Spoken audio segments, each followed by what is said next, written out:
he hasn't won any victories. Thanks to Ukraine's success in defense, other European nations are safe from the Russian aggression, unlike in the past. Ukraine can now tackle the Russian dictatorship.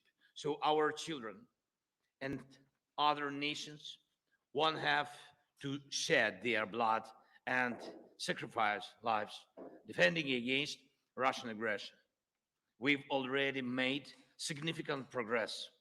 We've shown that our courage and partnership are stronger than any Russian hostility. And we've freed 50% of the territories Russia occupied after February 24th. And we won the Black Sea and are reviving our economy thanks to maritime exports. Ukraine's 5% economic growth this year proves our effective partnership. And we've shown no Russian missiles can overthrow the powerful American Patriot systems. Thank you very much. And even during war, we are reforming our country and strengthening our, our institutions. Today, President Biden and I discussed how to increase our strength for next year. First, air defense and destroying Russian logistics on Ukraine's land. Mr. President, thank you very much for your supporting us. And in these areas, like our victory in the Black Sea, we aim to win the air battle, crushing Russian air dominance. This will intensify our ground advantages in 2024 with our control of the skies. Who controls the skies controls the war's duration. And today I would like to thank, of course, for yet another significant defense package with our defenders value very much. Second, yesterday I met with American defense company leaders. They advised us on how to make our defense industries work faster and more effectively.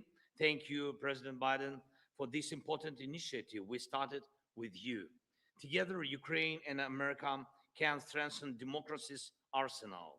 And this is vital for other free nations and the US as it involves your companies, technologies, and technology advancement and job creation.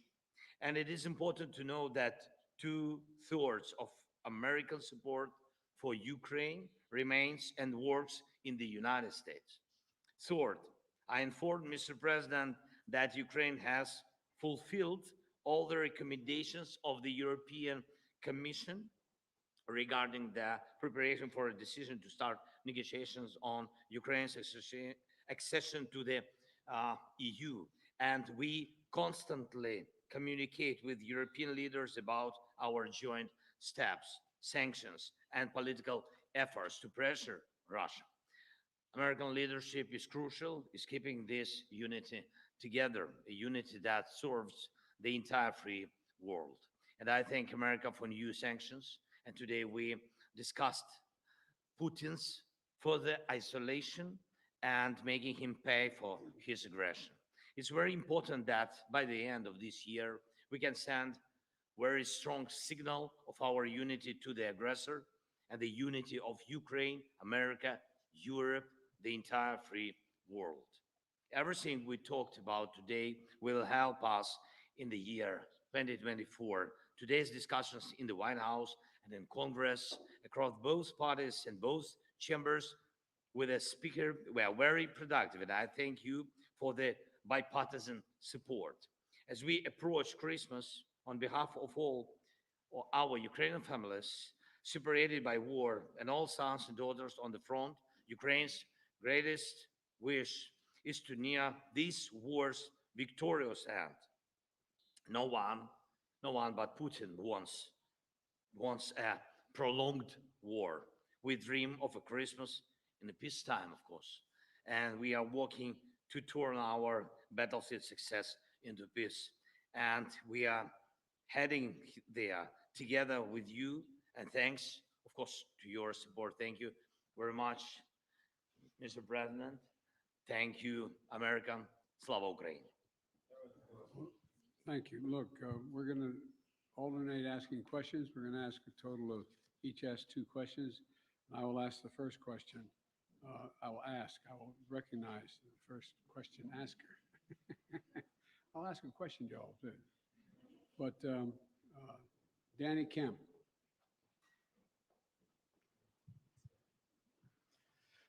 Thank you, Mr. President.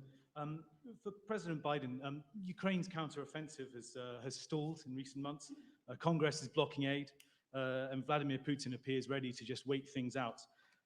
So, what is the strategy for the US and Ukraine next year to try and turn this around? And if that fails, at what point do you say to Ukraine, as a friend, that it is perhaps time to start looking at peace talks? And for President Zelensky, welcome back to Washington. Can I ask you, did you hear what you wanted to hear from Congress and from President Biden? Or are you indeed more worried than when you got here? Thank you very much. Well, let me answer the question first. Let's put this in perspective. Remember how far Ukraine has come. Russia's failed thus far in trying to erase Ukraine from the map and subsume it into Russia.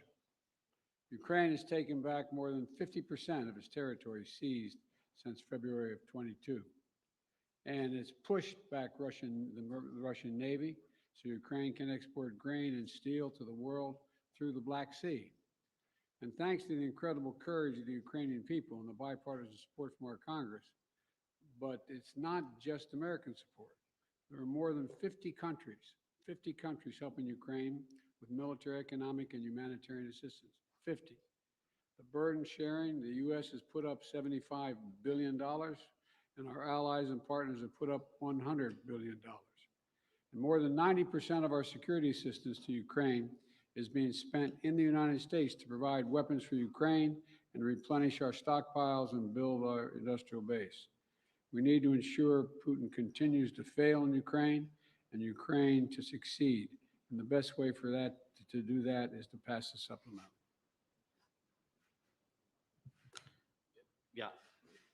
Yeah. Can I answer in Ukrainian, please?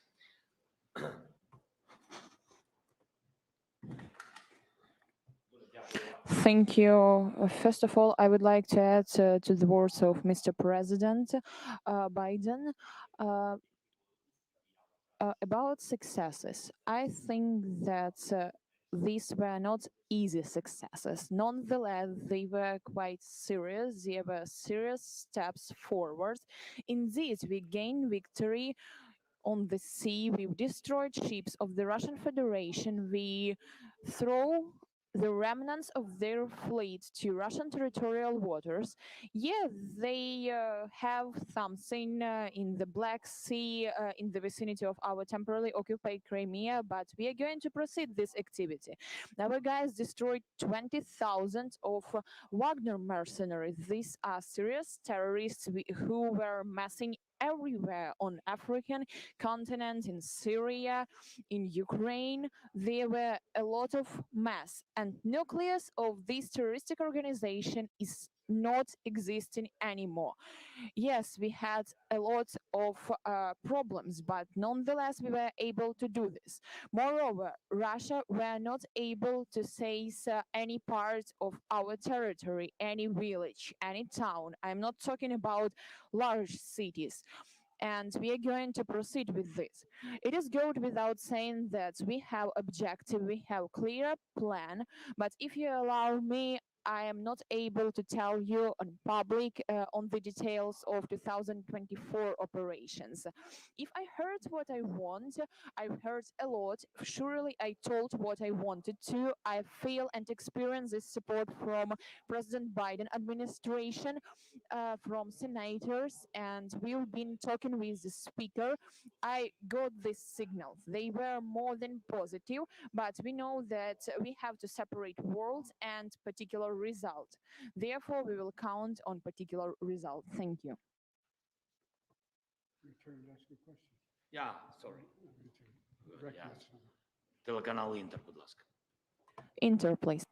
Thank you for taking my question. Thank you very much. Ukrainian television news correspondent. Український кореспондент. Дуже багато республіканців сумніваються, що Україна може виграти цю війну. Україна повинна віддати певні території, щоб such a step to cede the territories to stop fighting.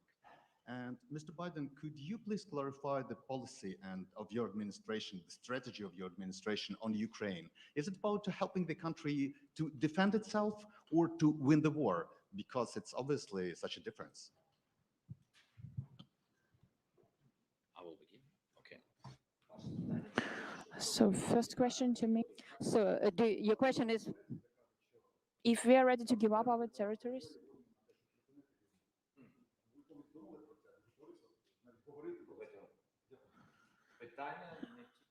The question is not only about our words or thoughts. The question is about for what we are ready and for what we are not. How Ukraine is able to give up its territories. That's insane, to be honest. We are mentioning God very often. That's not about Christianity. We have our people there, we have our families there, we have children there. That's a part of Ukrainian society, and we are talking about human beings. They are being under tortures, they are being raped, and they are being killed. And those voices which offers to give up our territories, they offers as well to give up our people. That's not a matter of territory, that's a matter of lives, of families, of children, of their histories. I don't know whose idea it is, but I have a question to these people if they are ready to give up their children to terrorists. I think no. We want to see Ukraine win the war. And as I've said before, winning means Ukraine is a sovereign, independent nation and that can afford to defend itself today and deter further aggression. That's our objective. Trevor, Reuters. Thank you, sir.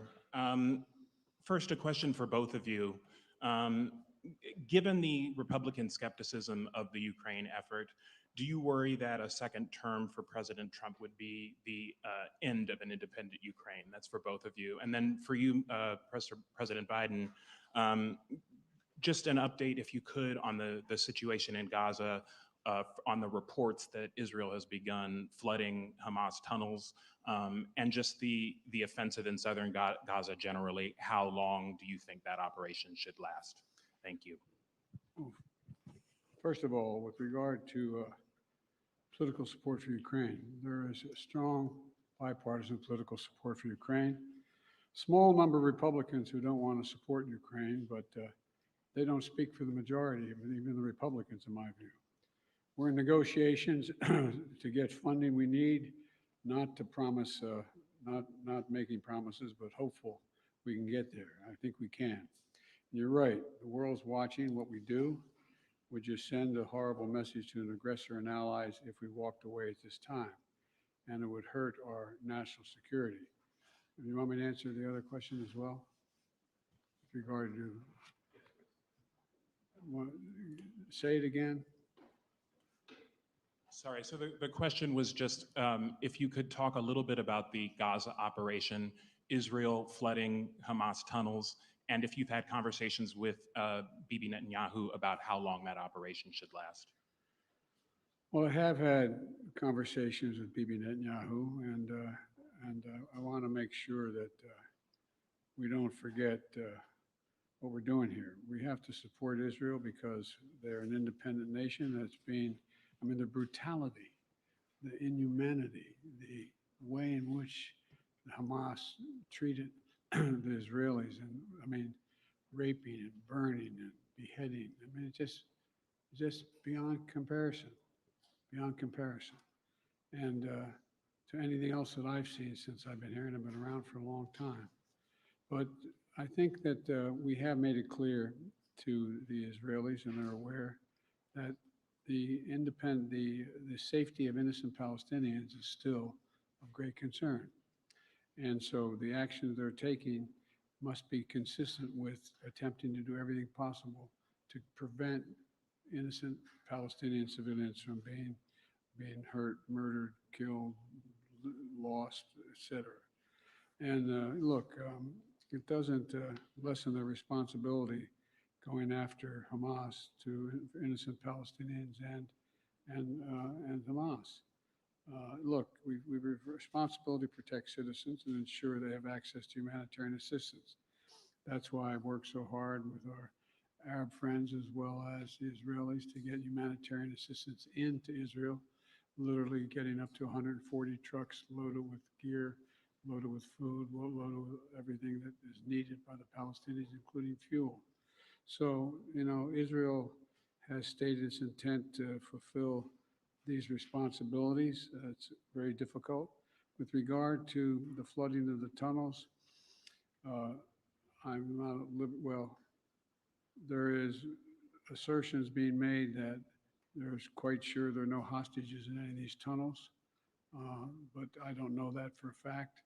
I do know that, though, every civilian death is an absolute tragedy. And Israel stated its intent, as I said, to match its words with its intent with actions. That's why I was talking about today.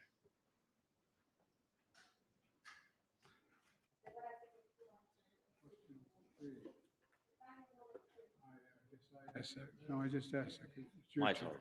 Your turn.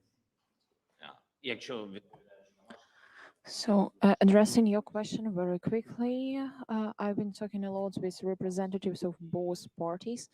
Both Democrats and Republicans proved full-fledged support.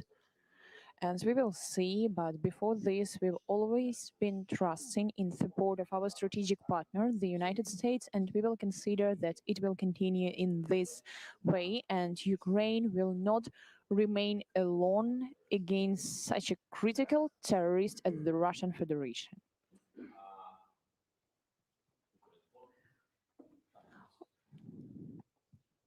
Thank you so much.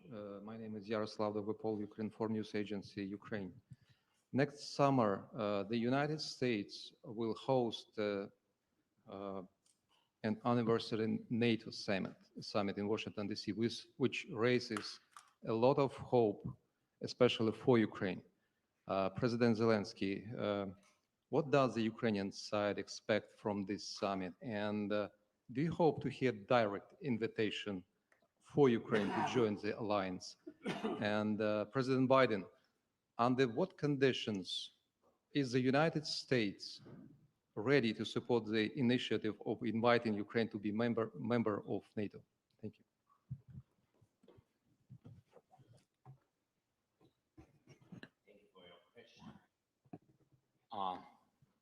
I will answer very quickly on this very complicated question. We are not allies till now. We are allies, but we are not members of NATO. So that's why I think I will pass this question to our big friend, President Biden. Well, look, I'm very proud that how strong and unified NATO has become. And now it's even larger. Putin wanted the federalization of NATO when I met with him in Geneva right after I was elected. And he's gotten the NATOization of Finland instead. And NATO will be in Ukraine's future, no question about that. But as we said in Vilnius, Ukraine will become a member of NATO when all allies agree and conditions are met. Right now, we have to make sure they win the war. And, we launched a joint declaration of support alongside President Zelensky and the G7 leaders in Vilnius, outlining a long-term commitment to supporting Ukraine's defense needs. We also hosted a defense industry conference last week here in DC to get that critical work done. So it's a step at a time. Thank you all very, very much. This concludes thank you, everybody. Thank you, everyone. This concludes the press conference. Thanks, everybody. Thanks, everybody. Distinguished guests.